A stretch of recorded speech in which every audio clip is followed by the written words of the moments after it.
In this video, I compare the latest Star Wars releases.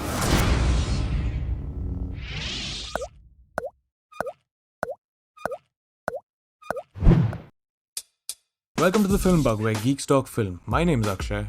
Today, we're analyzing the shift in the Force that's clearly in favor of The Mandalorian. Meanwhile, The Rise of Skywalker just can't seem to catch a break from the new fan favorite. And since there's a lot of material already out there that looks at each in isolation, in this video, we're going to compare some of the creative choices in 3 areas, which in my opinion made the difference between The Mandalorian landing well and the sequels not. Let's dive into a galaxy far, far away. Fair warning, this video contains spoilers. Nothing in the extended Star Wars universe can be talked about without first comparing it to the originals, because even 40 years later, episode 4, 5 and 6 define the word iconic. So the very first point to compare is which new installment captures the spirit of the originals better. The sequels may tie directly into the original story, but it's already evident that The Mandalorian captures the heart of Star Wars better. And the tone of this series, which I find harkens to the best of the samurai movies and the westerns. And yes, there is the western, but there's also, again, there's this very eastern brushstroke or brushstrokes that go on. It's this samurai and spaghetti western influence that is so conspicuously lacking in the sequels, whereas The Mandalorian gets this inspiration right. And the creators have gone out of their way to give The Mandalorian the same treatment as the originals. Also, we had a rule that all the camera work needed to be as close as possible to how they would have done the camera work in those original films, and that's why it feels very solidly in the universe. Which brings us to the internet sensation that is Baby Yoda. The 70s camera techniques may have aged well, but why continue to use a puppet when today's CGI can look far more convincing? To understand this, we need to understand what the filmmaker is focusing on, and that is authentic emotion. So what exactly do puppets have to do with emotion? For one, a puppet gives the actor something physical instead of an empty mark to direct their acting towards. In this case, this is especially helpful in selling an emotion because you can't see the hero's expressions. All the emotion that can be evoked has to be done through his interactions. Hard to do when there's nothing to interact with. Essentially, the creators have chosen to favor authentic emotion over aesthetics. Baby Yoda could have been a CGI character, but it might have reduced the impact of The Mandalorian's emotional response. This emphasis on emotion is something even the originals shared. They let the audience learn to care for the characters while they built up the emotion. Only then do we get the gut punch or the payoff.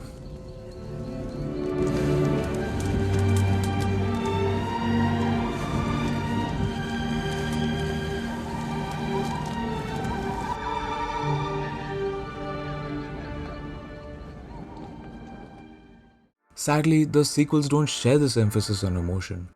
Instead, they get lost in fan service, merchandising, being fresh, being familiar, or just being flashy. And the net result is too much plot to cover to afford the luxury of an emotional build-up. So instead, the audience is literally given the emotion rather than allowed to experience it. Hence this droid whose sole contribution in the film is to blurt out the emotion just in case we missed it. The biggest sin, however, lies in how the sequels treat the aftermath of the originals. What initially drew me to the subject is how much people like to compare The Rise of Skywalker to The Mandalorian. And after closer inspection, I don't think it's simply because both released at nearly the same time. It's because The Mandalorian does what a sequel should better than the actual sequels. Hear me out. At its core, stories are about change. Even in stories where the protagonist fails, he can't change his world, but he goes through a fundamental change himself. A classic example being George Orwell's 1984 or No Country for Old Men. In the words of Andrew Stanton, and that's why change is fundamental in story.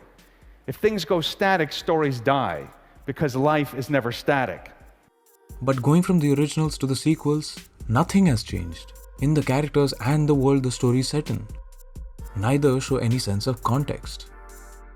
There's no hint of futility as the rebels go from monumental victory back to being hunted. No change in the approach of the Empire after nearly being dismantled. and no difference in the galaxy after its governing systems have been toppled. The only context to be found is in a couple of tiny moments, but even these only exist to score some nostalgia points. They don't influence character or plot. It's this lack of a before and after that is the issue. It treats the Return of the Jedi like it never existed. Which means Darth Vader died for nothing.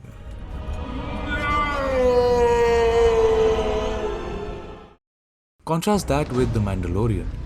Here, we see the galaxy breaking down into lawlessness with fractured remains of the Empire trying to justify its existence, right down to the currency reverting to a barter system. In acknowledging its context, The Mandalorian extends the Star Wars story instead of repackaging it. It's a classic case of a character-driven approach to story versus a plot-driven one. Alright, let's talk about character. Star Wars is built on a legacy of characters so iconic they've transcended their franchise into pop culture, a testament to good character design and development. The legacy for the new movies, however, seems to be of characters with wasted potential. None more so than Finn and Luke Skywalker, which is a real tragedy because they start out as the characters with the most potential. Finn, an ex-stormtrooper who has fled the First Order, and Luke Skywalker, the last living Jedi Master, rejecting the teachings and legacy of his creed. But Luke's character arc ends in contradiction and only vaguely motivated action, while Finn becomes just another everyday character. His stormtrooper heritage has no effect on him. I won't get into more details on all the characters with wasted potential now, because that's a subject that's an entirely different video. If you'd like to see that, leave a comment down below to let me know. In the meantime, fans can find some consolation in the comic book lines developed for a few of the characters, but that 3 movies couldn't do them justice is a real bummer. On the Mandalorian side of the universe, the writers have broken one of the most basic rules of filmmaking. They've given us a protagonist whose expression is always hidden, not only from other characters but the audience as well. So why do they do this? When characters are built through heavy exposition, the writing feels lazy because it leaves no room for the audience's involvement or imagination. But a good writer understands the principle of withholding information. Again, in the words of Andrew Stanton, Make the audience put things together. Don't give them 4, give them 2 plus 2. In other words, withholding information builds intrigue by prompting questions in the audience's mind. It converts the audience from passive viewers to active participants by giving them a puzzle to solve. And it draws attention to what the writers want the audience to focus on. In this case, it highlights the weaknesses of the character. That he is secretive, morally ambiguous, doesn't trust others, and is afraid to be vulnerable. Let's break this technique down further. In his book The Anatomy of Story, John Truby lays out the steps to immerse the audience and deliver the story's message organically. First, he defines theme as the writer's view of right and wrong. Next, he defines a moment called the thematic revelation, which is an insight the audience has about how people in general should act and live in the world. And to get from the theme to the thematic revelation, John Truby writes, because the theme has been expressed primarily through structure, it seems to emerge from the very soul of the audience, not to have been imposed on them like a tiresome sermon. In effect, by highlighting the character's weakness in this manner, the writers embed the theme into the very structure of the story. And since it's set up so that the revelation comes from the audience, when we get this moment, the impact is nuclear. Coming to my last point, Star Wars' strength and success has largely been attributed to pushing the technological boundaries of cinema. It was one of the first to incorporate techniques like matte painting, rotoscopy, miniatures, animatronics, stop motion, and so many more under one roof. Yet it's not the technology itself, but the purpose it served that is the reason for Star Wars' success. That purpose was to blow the lid off of how immersive a movie experience could be. And I went to see it, and then it was just like, it just pinned my ears back just looking at that thing, and I was just mouth agape. And that's what Star Wars did so well. It captured our imagination. It made us believe and feel like we were part of a world full of exciting places, characters, adventures, and forces. The sequels fail at this because, even though they introduce some new techniques, the story itself is not new. They go through exactly the same beats as the originals, just repackaged. And if there's nothing new, there's nothing to capture our imagination. What is a Star Wars story if it doesn't capture our imagination?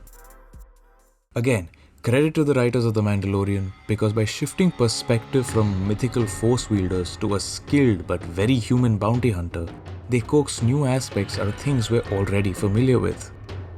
Take the AT-ST Walker in Episode 4. Since its first introduction, we've seen bigger machines, planet-destroying machines, now multiple planet-destroying machines. In light of these, the AT-ST Walker gets set aside as the small fry in the galaxy's weapons arsenal.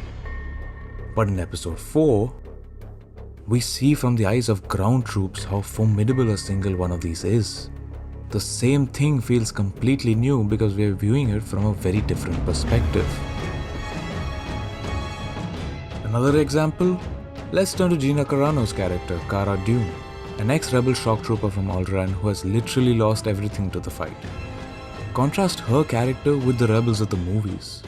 Until now, the rebels have been symbolic of relentless heroism. Yet she is battle-worn, living her life out in hiding, and makes the consequences of fighting the Empire a real and dreadful thing. Her character changes the rebels from ideals to humans. Again, a new perspective that makes us reimagine and reconnect with the Star Wars universe.